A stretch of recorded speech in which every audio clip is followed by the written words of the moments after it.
How to mute an account on Threads. So all you have to do is to go here directly to your Threads application, and it will lead you here to your homepage, right? Basically, you will see all your feed area.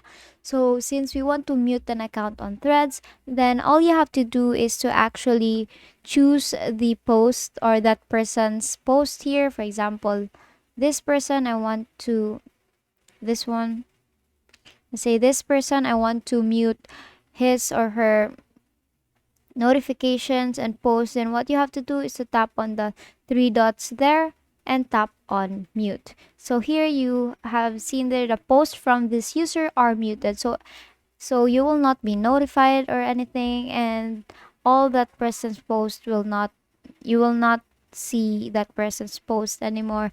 And basically that is how you mute an account on Threads. And that is all for today. If this video helped you, please give us some thumbs up and subscribe to our YouTube channel for more tutorials. Thank you for watching.